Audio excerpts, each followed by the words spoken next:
ನಮಸ್ಕಾರ ವೀಕ್ಷಕರೇ, ವಿವಾ ನ್ಯೂಸ್ಗೆ ಸ್ವಾಗತ.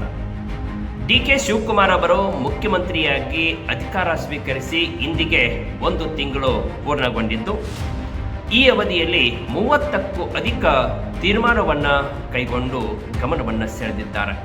ಹೌದು ವೀಕ್ಷಕರೇ, ಡಿ.ಕೆ. ಶಿವಕುಮಾರ್ ಅವರು ಮುಖ್ಯಮಂತ್ರಿಯಾಗಿ ಪ್ರಮಾಣ ವಚನ ಸ್ವೀಕಾರ ಮಾಡಿದ ಬೆನ್ನಲ್ಲೇ ಮೊದಲ ಸಚಿವ ಸಂಪುಟ ಸಭೆಯಲ್ಲಿ ರಾಜ್ಯದ ಎಲ್ಲ ಶಾಲಾ ಕಾಲೇಜುಗಳ ವಿದ್ಯಾರ್ಥಿಗಳಿಗೆ ಉಚಿತ ಬಸ್ ಪಾಸ್ ಘೋಷಣೆ ಮಾಡಿದರು. ಅನಂತರದಲ್ಲಿ ರಾಜ್ಯದ ಎಲ್ಲ ಪಂಚಾಯತ್ ವಾರ್ಡ್ಗಳಲ್ಲಿ ಭಾರತ್ ಜೋಡೋ ಯುವ ಸಂಘ ಸ್ಥಾಪಿಸಲು ತಲಾ 10 ಲಕ್ಷ ರೂಪಾಯಿಯನ್ನು ನಿಗದಿಪಡಿಸಿದರು.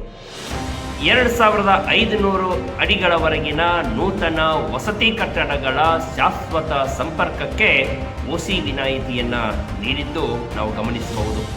ರಾಜ್ಯದೆಲ್ಲೆಡೆ ಬಿಯಿಂದ ಎ ಖಾತಾ ಪರಿವರ್ತನೆ ಮಾಡುವುದಾಗಿ ಪ್ರಕಟಿಸಿದ್ದಾರೆ.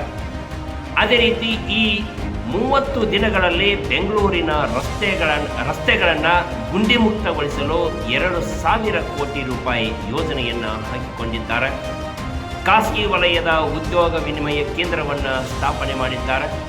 ಇನ್ನು ಯುವಕರಿಗೆ, ವಿದ್ಯಾವಂತರಿಗೆ, ನಿರುದ್ಯೋಗಿಗಳಿಗೆ ಒಂದು ಭರವಸೆಯ ಕೂಸಾಗಿರುವ 72,000 ಸರ್ಕಾರಿ ಹುದ್ದೆಗಳ ನೇಮಕಾತಿಗೆ 6 ತಿಂಗಳಲ್ಲಿ ಗಡುವನ್ನು ನೀಡಿದ್ದಾರೆ.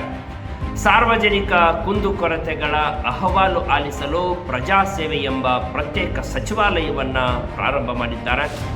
ಶಾಸಕರು, ಮಂತ್ರಿಗಳು ಒತ್ತಡಕ್ಕೆ ಮಣಿಯದೆ ಕಾನೂನು ಚೌಕಟ್ಟಿನಲ್ಲಿ ಕಾರ್ಯನಿರ್ವಹಿಸಲು ಸೂಚನೆ ಸೇರಿದಂತೆ ಹಲವು ಯೋಜನೆಗಳಿಗೆ ಕ್ರಮವನ್ನು ಕೈಗೊಂಡಿದ್ದಾರೆ. ಇನ್ನು ವಿಶೇಷವಾಗಿ ಸಿದ್ದರಾಮಯ್ಯನವರು ಘೋಷಿಸಿರುವಂತಹ ಗ್ಯಾರಂಟಿ ಯೋಜನೆಗಳಲ್ಲಿ ವಿಶೇಷವಾಗಿ ಗ್ಯಾರಂಟಿ ಯೋಜನೆಗಳು ಕರ್ನಾಟಕ ರಾಜ್ಯದವರಿಗೆ ಮಾತ್ರ ಸಿಗಬೇಕು ಹಾಗೂ ಸೋರಿಕೆಯನ್ನು ತಪ್ಪಿಸಲು ಸೂಕ್ತ ಕ್ರಮವನ್ನು ತೆಗೆದುಕೊಳ್ಬೇಕು ಎನ್ನುವಂಥ ನಿಯಮವನ್ನು ಜಾರಿಗೊಳಿಸಿದ್ದಾರೆ. ಇನ್ನು ರೌಡಿಗಳ ನಿಗ್ರಹಕ್ಕೆ ಜಿಲ್ಲೆಗೊಂದು ಪಡೆ ರಚನೆಗೆ ಸೂಚನೆ ಕೊಟ್ಟಿದ್ದಾರೆ. ಇನ್ನು ಮೀಟರ್ ಬಡ್ಡಿ ದಂಧೆಗೆ ಕಡಿವಾಣ ಹಾಕಲು ಅಧಿಕಾರಿಗಳಿಗೆ ನಿರ್ದೇಶನವನ್ನು ನೀಡಿದ್ದಾರೆ. ನೂತನ CSR ನೀತಿಯನ್ನು ಜಾರಿಗೆ ತರಲು ಅಧಿಕಾರಿಗಳಿಗೆ ಸ್ಪಷ್ಟ ಸೂಚನೆಯನ್ನು ನೀಡಿದ್ದಾರೆ. ಇನ್ನು ಬರ ಪರಿಸ್ಥಿತಿ ನಿರ್ವಹಣೆಗೆ ಅಗತ್ಯ ಸಿದ್ಧತೆಗೆ ಅಧಿಕಾರಿಗಳ ಜೊತೆಗೆ ಸಭೆಯನ್ನು ನಡೆಸಿದ್ದಾರೆ. ಮಾವು ಬೆಳೆಗಾರರಿಗೆ ಕಳೆದ ವರ್ಷದಂತೆ ಪ್ರೋತ್ಸಾಹಧನವನ್ನು ಮುಂದುವರಿಸಲು ತೀರ್ಮಾನವನ್ನು ಕೈಗೊಂಡಿದ್ದಾರೆ. ರೈತರಿಗೆ ಸಕಾಲದಲ್ಲಿ ಬಿತ್ತನೆ ಬೀಜ, ಗೊಬ್ಬರ ಪೂರೈಕೆಗೆ ನಿರ್ದೇಶನವನ್ನು ಮಾಡಿದ್ದಾರೆ. ಇನ್ನು ಪ್ರವಾಸೋದ್ಯಮವನ್ನು ಉತ್ತೇಜನ ಮಾಡಿಕೊಳ್ಳಲಿಕ್ಕೆ ಕರಾವಳಿಯಲ್ಲಿ ಪ್ರವಾಸೋದ್ಯಮ ಉತ್ತೇಜನಕ್ಕೆ ವಿವಿಧ ಕ್ರಮಗಳನ್ನು ಜಾರಿಗೊಳಿಸಿದ್ದಾರೆ.